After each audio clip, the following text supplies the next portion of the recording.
아론의 중재라는 제목으로 하나님의 말씀을 전하도록 하겠습니다. 우리가 잘 알다시피 하나님께서는 이스라엘 백성들을 애굽으로부터 건져내시고 그리고 그들을 가나안 땅으로 인도하시기 위해서 모세와 아론을 그들의 지도자로 세우셨습니다. 그들의 능력이라든지 그들의 성품과는 상관없이, 그들의 어떠함과는 상관없이 하나님께서 선택을 하셨고 하나님께서 그들을 세우셨습니다. 그런데 이스라엘 백성들이 광야에 있을 때에 하나님께서 세우신 모세와 아론을 대적하는 무리들이 생겼습니다. 그들은 레위의 증손이자 고핫의 손자이자 이스라엘의 아들인 고라라고 하는 사람과 그를 따르는 무리들이었습니다. 여기서 고라가 레위의 증손이라고 되어 있는데요, 그러니까 고라는 같은 레위 자손임에도 불구하고 모세와 아론만이 지도권을 가진 것에 대해서 불만을 가진 겁니다.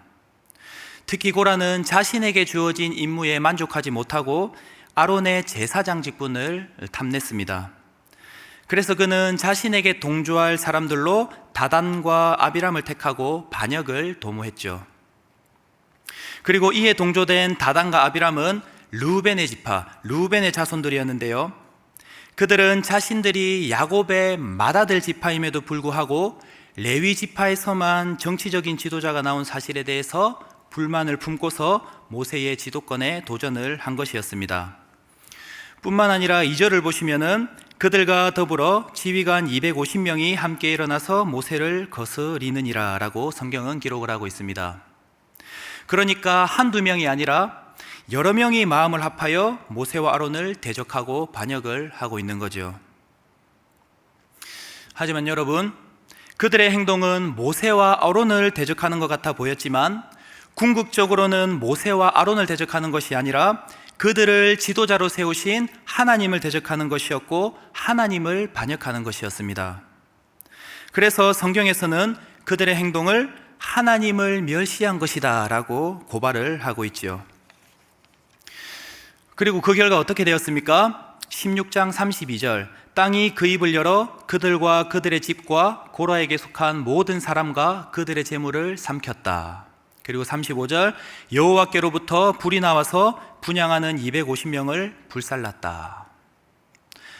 반란을 주도했던 고라는 땅속으로 빨려 들어갔고 반역에 동참했던 250명은 불에 타서 죽었습니다. 이렇게 하나님께서는 모세와 아론을 대적하고 하나님을 반역한 고라와 그의 일당을 전무후무한 방법으로 철저하게 심판을 하셨습니다. 그리고 그 현장을 이스라엘 백성들은 똑똑히 목격을 했지요. 하지만 여러분, 참으로 어이가 없고 안타까운 것은 하나님의 이러한 조치에도 불구하고 이스라엘 백성들은 다시 죄악에 빠져들게 되었다는 겁니다. 오늘 본문 41절부터 42절 상반부 말씀까지 제가 한번 읽어보도록 하겠습니다.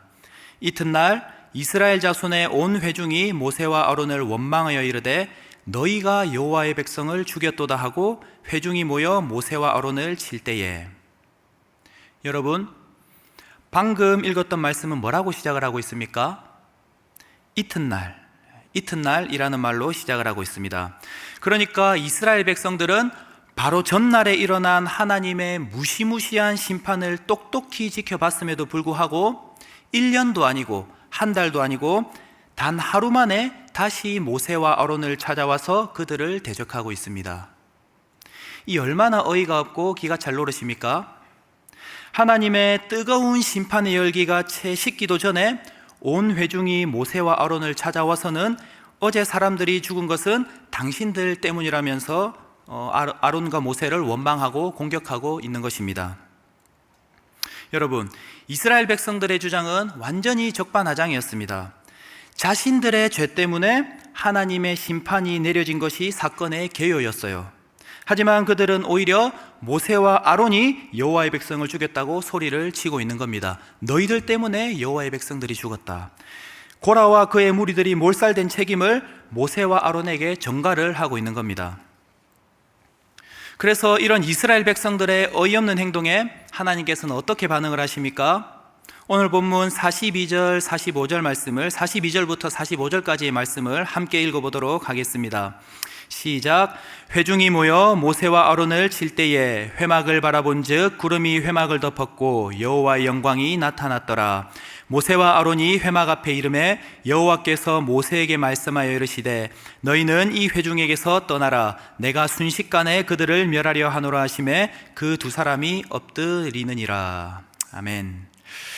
이스라엘 백성들이 모세와 아론을 칠 때에 구름이 회막을 덮었습니다. 여러분, 성경에서 구름은 무엇을 의미합니까? 하나님의 임재를 의미합니다.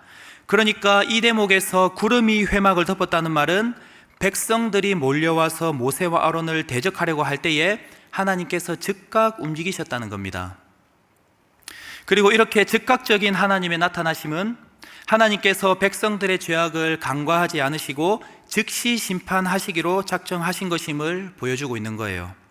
그러니까 모세와 아론을 대적하는 모든 사람들을 하나님께서 멸해버리려고 하신 겁니다. 그래서 하나님께서 모세에게 뭐라고 말씀하셨습니까? 너희는 이 회중에게서 떠나라. 그러니까 하나님께서 그들을 멸할 거니까 너희는 잠시 좀 피해 있으라는 거죠. 사랑하는 여러분, 우리는 하나님의 이런 모습을 보면서 두려워하는 마음을 가질 필요가 있습니다. 사실 우리도 이스라엘 백성들처럼 하나님의 말씀을 무시하고 마음대로 행동하면서 불순종할 때가 자주 있지 않습니까? 하나님께서 기뻐하시지 않는 일이고 이러면 안 된다는 것을 뻔히 알고 있음에도 불구하고 우리는 제멋대로 여기면서 이런저런 죄로 빠질 때가 참 많이 있습니다. 하지만 죄를 미워하시는 하나님께서는 그런 우리의 모습을 절대 그냥 넘어가거나 간과하지 않으시고 반드시 반응하시는 거룩하신 하나님이라는 것을 저와 여러분들은 반드시 기억을 해야 되겠습니다. 이것을 기억하면서 우리는 매 순간 두려워하는 마음을 가져야 할 필요가 있겠습니다. 자, 그리고 하나님의 이러한 반응에 모세와 아론은 어떻게 대처합니까? 너희는 잠시 피해 있으라. 내가 저들을 다 멸해버리겠다라고 선포하신 하나님의 말씀에 이 하나님의 반응에 이 모세와 아론은 어떻게 대처를 하고 있습니까? 오늘 보면 46절 말씀을 제가 읽어보도록 하겠습니다.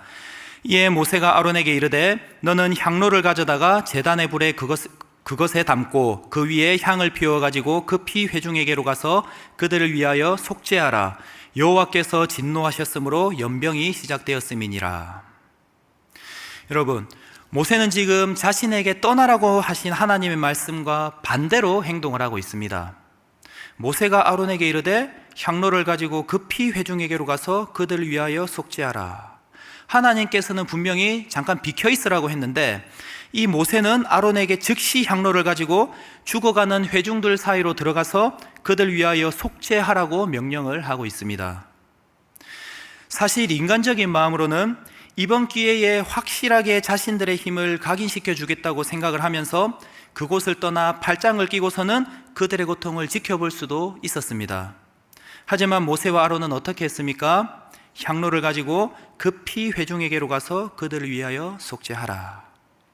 오히려 자신들을 공격한 백성들을 구하기 위해서 재빨리 움직였습니다. 특히 그들의 대제사장 아론이 향로에 불을 피워서 연병으로 인해서 죽은 사람들의 시체가 가득한 땅으로 달려 들어갔습니다. 여러분, 대제사장에게 있어서 이것은 굉장히 위험한 일이었습니다. 왜냐하면 대제사장은 정결해야만 했기 때문이죠. 레위기에 보면은 대제사장 정결 규례법이 나오는데요, 대제사장은 하나님을 가장 가까이에서 섬겼어야 하는 사람이었기 때문에 부정한 것을 절대로 가까이에서는 안 되는 사람이었습니다. 심지어 대제사장은 다른 사람들의 시체들 뿐만이 아니라 자신의 직계 가족의 시체, 자신의 부모의 시체도 가까이 해서는 안 되는 사람이었습니다. 왜냐하면 대제사장은 그 어느 누구보다도 거룩하게 구별되었어야 하는 사람이었기 때문입니다. 하지만 이렇게 모세와 아론이 자신을 공격하고 대적한 사람들임에도 불구하고 그들을 위해 최선을 다해 움직이고 위험을 각오하고 행동할 때에 어떤 일이 일어났습니까? 오늘 본문 47절, 48절 말씀을 함께 읽어보도록 하겠습니다. 시작. 아론이 모세의 명령을 따라 향로를 가지고 회중에게로 달려간즉 백성 중에 연병이 시작되었는지라. 이에 백성을 위하여 속죄하고 죽은 자와 산 자 사이에 섰을 때에 연병이 그치니라. 모세와 아론의 행동으로 인해서 하나님의 진노가 멈추게 되었습니다. 모세와 아론이 백성들을 위해서 최선을 다해 움직이고 위험을 각오하고 행동할 때에 아론이 서 있는 곳을 기점으로 해서 더 이상 연병이 진행되지 않게 되었습니다. 사랑하는 여러분, 하나님은 죄를 미워하시고 죄에 대해서는 진노하시는 분이십니다. 하지만 동시에 죄에 빠진 자신의 백성을 용서하기를 원하고 하나님께서는 그것을 기뻐하시는 분이십니다. 때문에 하나님께서는 생명을 걸고 연병이 도는 현장에 뛰어든 아론의 이 중재의 행동을 받아들이셨고 심판을 멈추셨습니다. 그리고 이 사건을 통해서 아론의 대제사장으로서의 위치와 저격이 더욱더 선명하게 증명이 되었죠. 이 사건을 통해서 그들 사이에 더 이상 모세와 아론의 지도권에 대한 논쟁이 필요 없도록 하나님께서 단번에 정리를 하셨고, 하나님께서는 모세와 아론 이 두 지도자의 영적 권위를 더욱더 높여 주셨습니다. 그런데 여러분, 죽은 자와 산 자 사이, 즉 삶과 죽음의 중간에 서서 연병의 위험에도 개의치 않고 속죄하면서 중재 사역을 감당하고 있는 이 아론의 모습은 우리로 하여금 누구를 생각나게 합니까? 십자가의 죽음을 개의치 않고 우리 생명의 중보자가 되신 예수 그리스도를 생각나게 합니다. 그러니까 아론이 이스라엘 백성들을 위해서 기도하며 중재하고 있는 이 사건은 본질상 진노의 자녀였던 우리를 사망의 권세에서 구원하신 예수 그리스도, 그 예수 그리스도의 모형이 되는 사건이라는 것입니다. 여러분, 예수님께서는 죄에 빠진 세상 사람들을 대신해서 십자가에 못 박히시고 죄인들을 대신해서 모든 진노를 받으셨습니다. 그리고 그 십자가의 속죄로 인해서 예수님을 믿고 그 예수님을 인생의 주인으로 모시는 사람은 누구든지 하나님의 진노를 피해갈 수 있도록 하나님께서 허락을 하셨습니다. 오늘 말씀을 통해서 예수님의 사랑을 기억하는 저와 여러분들이 되었으면 좋겠습니다. 연병으로 인해서 죽을 수밖에 없었던 우리를 위해 십자가에 못 박히신 그 사랑 앞에 감사하는 저와 여러분들이 되었으면 좋겠습니다. 그리고 그 사랑에 보답하는 삶을 살겠다고 결단하는 저와 여러분들이 되었으면 좋겠습니다. 사랑하는 여러분, 아론도 예수님도 사람들을 위해 속죄하고 기도했습니다. 어떤 사람들을 위해서요? 자신을 적대시하고 위협했던 그 원수와 같은 사람들을 위해서 속죄하고 기도했습니다. 그리고 그런 원수들이 있는 곳으로 위험을 각오하고 들어가서는 자신의 몸을 기꺼이 내어주고 헌신을 했습니다. 여러분, 우리가 하나님의 말씀대로 살 때에 세상은 우리를 미워하고 우리를 공격하게 됩니다. 우리가 예수님의 제자로 살 때에 우리는 세상에서 환난을 당하게 됩니다. 이것은 그리스도인들이 반드시 겪어야 하는 피할 수 없는 숙명이지요. 오늘도 그런 삶의 현장이 우리를 기다리고 있습니다. 하지만 여러분, 우리는 그런 세상을 두려워하거나 미워하거나 하지 말고 아론처럼, 예수님처럼 세상 가운데 들어가 하나님의 말씀을 전하고 사랑을 보여주는 통로가 되어야 합니다. 하나님께서는 오늘도 그렇게 하나님의 사랑을 전할 사람들을 찾고 계신다는 것을 기억하는 여러분들이 되었으면 좋겠습니다. 하나님께서 허락하여 주신 오늘 하루, 영적으로 전염병이 돌고 있는 위험한 곳이라고 할지라도 모세처럼, 아론처럼, 예수님처럼 그 가운데 뛰어들어가 하나님의 말씀을 전하고 하나님의 사랑을 보여주는 그런 축복의 통로로 귀하게 쓰임받는 저와 여러분들이 되기를, 하나님의 부르심 앞에 믿음으로 반응하는 저와 여러분들이 되기를 주 안에서 간절히 소원하고 소망을 합니다. 함께 기도하도록 하겠습니다. 오늘 우리에게 주신 말씀을 또 묵상하시면서 기억하시면서 그 말씀 붙들고 기도하셨으면 좋겠고, 우리 앞서 기도 제목 내어놓았던 것처럼 우리 교회가 지금 진행하고 있는 우리 삼일교회 선교를 위해서 또 기도해 주시고, 그리고 여러 가지 교회 기도 제목들을 위해서 기도해 주시고, 개인의 그런 기도 제목을 놓고 기도하시다가 자유롭게 돌아가시기 바랍니다. 함께 기도하겠습니다. 사랑하는 하나님 아버지, 감사합니다. 오늘도 이 아침에 하나님의 말씀을